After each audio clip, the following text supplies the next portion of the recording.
তো অবশ্যই আমি সবাইকে আপনই ভাবি, শুধু আমাদের আপন লোককে আমি পর ভাবি, বুঝলে দিদি?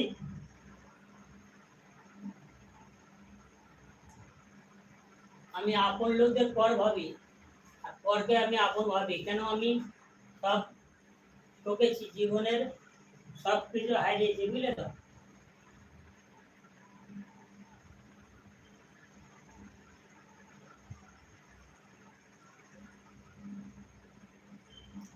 আজ আমার কথা, সত্যি কথা বলছি জন্য দিদি, আমার একটা মেয়ে, হ্যাঁ, ও দিদার এখনো কোলে ওঠে নে, তা চিন্তা করো, মনে হয় এখন কোলে ওঠা বয়স হয় না, 10 বছর বয়স আমার মেয়ের।